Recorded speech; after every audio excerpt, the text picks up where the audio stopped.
Hello everyone. Today I'm just going to be bringing the review of Game of Thrones. No, Game of Thrones that I said I'd be bringing. Okay. And also I'd like to point out that it was recommended by a subscriber of Mike S. So I really thank you for that. That just kind of shows that people are watching my videos, and I do really appreciate the feedback. So thanks again. Okay, first I'm just going to show the box art for each of the cases. Okay, Game of Thrones Season 1 just shows Eddard Stark, the protagonist, on the Iron Throne. Okay, and then there's Season 2. Not much really going on, but if you look closely, there is a battle scene inside of the crown, which is, I think it's really cool cover art. I didn't notice it at first, so I didn't really like it, but then once I took a closer look, I really did enjoy it. Okay, so I'm going to be going over 5 things: the plot, the casting, the character development, the costume design, and the set design, so which I think are the most important things. Okay, so let's get started. For the plot, just a basic overview because I don't want to spoil anything. Okay, so there's 4 houses: the Starks, the Targaryens, the Lannisters, and the Baratheons. And they're all going after something called the Iron Throne. And if you possess the Iron Throne, it just means that you are king of Westeros. Westeros is, of course, the land in which each of these houses resides. And I believe at the start of the series, the Baratheons are in power. So things will take turns. People get backstabbed. A lot happens. It's in this series, it's not really focusing on the big battles, it's more focusing on the dialogue in between the big battles. And most of the time I wouldn't really like that because dialogue can get boring at times, but Game of Thrones does it perfectly. It really gets you interested in what the characters are saying because you want the Starks to kind of prevail. Okay, to get started on the casting. Okay, so I thought every character casted, or every actor or actress casted, did their job phenomenally, and I think they casted the perfect person for each role. For example, Sean Bean was casted as Eddard Stark, and he was perfect for it.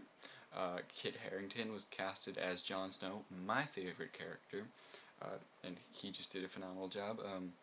See, I haven't read the novels by George R.R. Martin, so I wouldn't know if they actually fit the role or not, but I just thought for the character they were playing, they just did a really great job. And so that's what I have to say on character casting.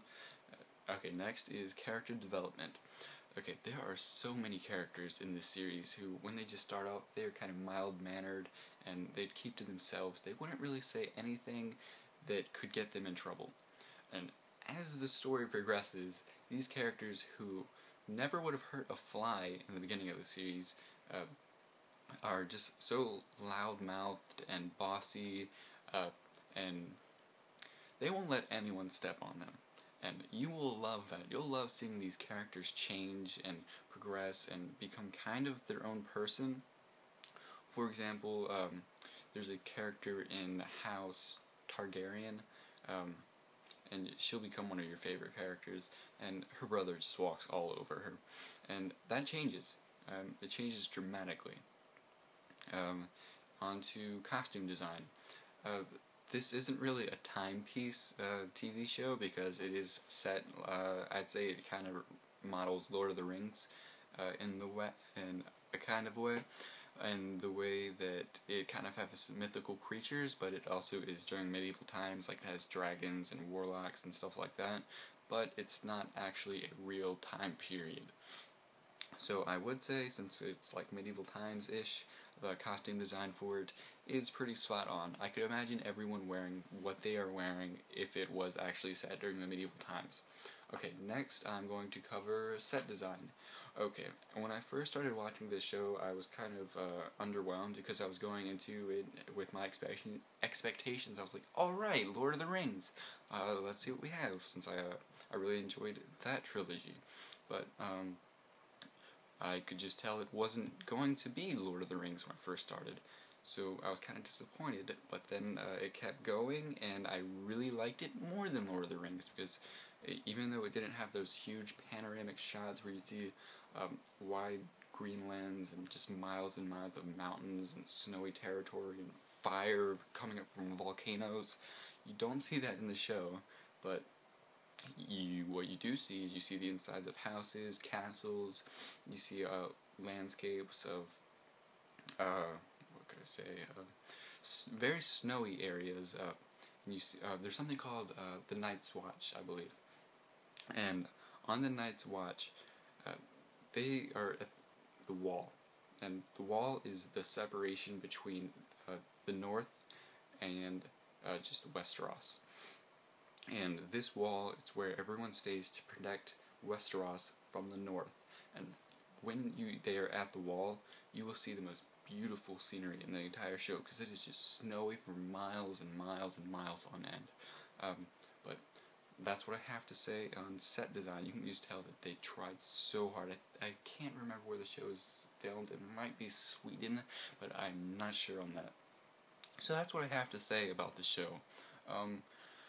Just to give it kind of another boost, I'd say I watched The Walking Dead, which I think is phenomenal, Mad Men, phenomenal, Dexter, phenomenal, Breaking Bad, even better, but then there's Game of Thrones, which tops them all, because just the characters, you will not see characters like this in any other show. So I just cannot speak any more highly of this TV show, because I only started watching it about 2 or 3 months ago. But I was hooked when I just started watching it. I watched the first season in 2 days, I think. So, yeah, if you are at all interested, I would highly recommend this, even for $40, which normally I would say is a steep price, but it's just so good that I would buy it again if my copy broke. Maybe not at $40, but I would have to just buy it again, because it's something I would need in my collection. If you're at all interested, you should get it for yours and just try it. And if you don't like it, hey, it was $40. At least you got something to display in a collection. So I would give it, even though it was another 5 out of 5 in my last video, just a 5 out of 5 for Game of Thrones, just for the overall series, because it's just so good. It'll keep you enthralled every minute of it, and just the character development. I cannot stress how good the character development was. It was just phenomenal. I haven't watched any of Season 3 yet, and I've heard it just escalates it even more. So, just to Mike S., if that's what you wanted me to do the review for, because you were interested in the show, and if you needed to watch it, just, that's what I have to say about it. Just watch the show. It's phenomenal. You will love it. Okay, and to just finish off the video, I said something in my Django review, that if I got to 10 subscribers, I would be giving out the digital copy of Django, but I realized that I have a lot more of these digital copies. So, to you guys who can get me to 10 subscribers, I know that's not really a big goal, but just, if that happens, and I get 10 subscribers, just post on my wall that you'd be interested in one of these, and you know, you can get one for basically nothing. And I think I might have just displayed the Django Unchained number, so that was an accident. Hope you guys aren't able to see that yet.